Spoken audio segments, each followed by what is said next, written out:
વિદ્યાર્થી મિત્રો, લાસ્ટ લેક્ચરમાં આપણે સ્વપરાગનયનને અટકાવવા અને પરપરાગનયનને પ્રેરતી ક્રિયાવિધિ વિશે અભ્યાસ કર્યો હતો. અગાઉ પણ આપણે પરાગનયનના પ્રકારો વિશે અભ્યાસ કરી ચૂક્યા છે.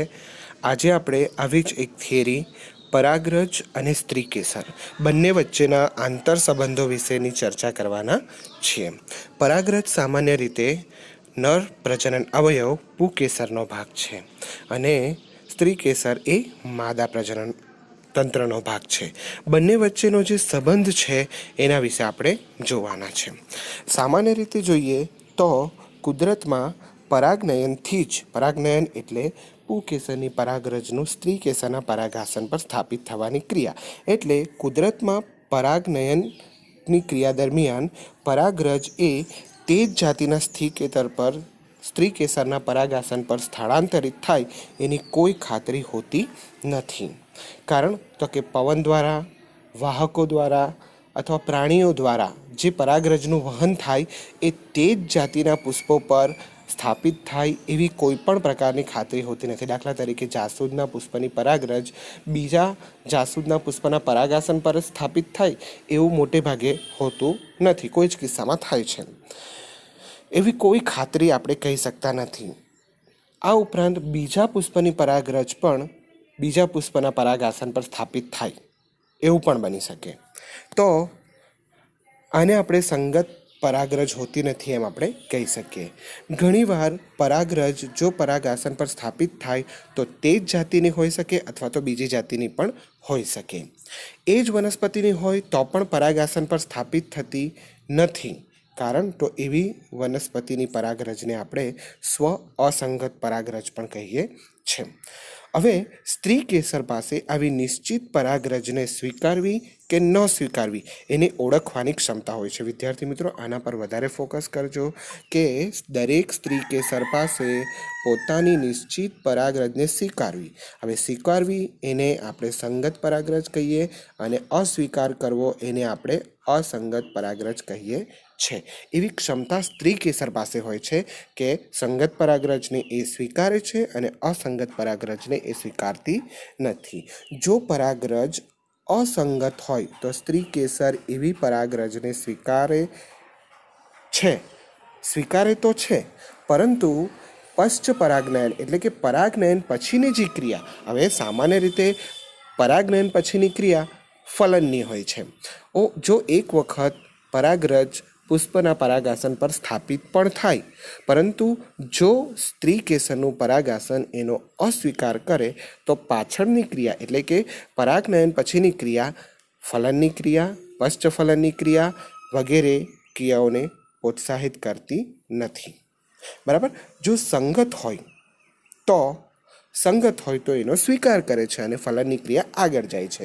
પરંતુ જો પરાગરજ અસંગત હોય તો સ્ત્રીકેસર એ પરાગરજને અસ્વીકૃત કરે એટલે કે અસ્વીકાર કરે અને પરાગરજનું પરાગાસન પર અંકુરણ જ થતું નથી એટલે કે પશ્ચફલન ઘટનાઓ થતી નથી. વિદ્યાર્થી મિત્રો, અહીં ધ્યાન રાખવાની એ બાબત છે કે જો સંગત પરાગરજ હોય તો સ્ત્રીકેસરનું પરાગાસન એનો સ્વીકાર કરે છે અને ત્યાર પછીની ફલનની ક્રિયા આગળ વધે છે. પરંતુ જો પરાગરજ અસંગત હોય તો સ્ત્રીકેસર એનો સ્વીકાર કરતું નથી અને પશ્ચફલનની ઘટના થતી નથી. આમ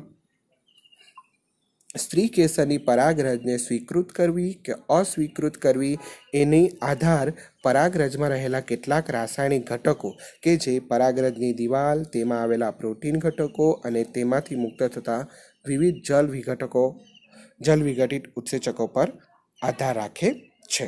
તાજેતરના જ વર્ષોમાં વનસ્પતિશાસ્ત્રીઓ કેટલીક પરાગરજ અને સ્ત્રીકેસરના રાસાયણિક ઘટકોની સ્વીકૃતિ કે અસ્વીકૃતિને અનુસરીને તેની આંતરક્રિયાને ઓળખી શક્યા છે. પરાગનલિકા પરાગાસન અને પરાગવાહિનીની પેશીમાં થઈને વિકાસ પામે છે. જો સંગત પરાગરજ હોય તો પરાગનલિકા પરાગાસન અને પરાગવાહિનીની અંદર વિકાસ પામે છે અને લાસ્ટમાં બીજાશય સુધી પહોંચે છે. ધ્યાન આપજો કે અહીં આપણે જોઈએ તો આ પરાગનલિકા છે જે ડાર્ક છે, એ સામાન્ય રીતે આ પરાગરજનો ભાગ છે. આ પરાગાસન છે. જો સ્વીકૃત પરાગાસન પર પરાગરજ સ્થાપિત થાય છે. જો સ્વીકૃત પરાગરજ હોય એટલે કે સંગત પરાગરજ હોય તો પરાગરજનો વિકાસ થાય છે અને એનો પરાગનલિકામાં વિકાસ થઈને એ બીજાશય સુધી પહોંચે છે. બરાબર. આમ સ્ત્રી કેસરની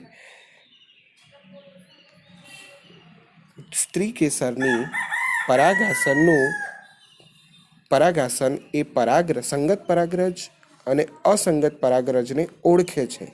તો આ ઓળખવાની ક્રિયા એને સંયુક્ત રીતે આપણે પરાગરજ સ્ત્રી કેસરના આંતર સંબંધો કહીએ છીએ.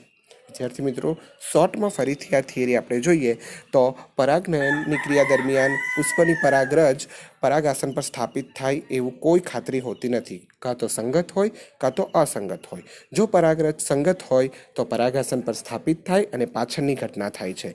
જો અસંગત હોય તો એનું સ્થાપન થવાનું નથી અને પાછળની ક્રિયા થવાની નથી. તો આ જે આખી ઘટના છે એને આપણે પરાગરજ સ્ત્રી કેસર આંતર સંબંધો કહીએ છીએ. ધન્યવાદ.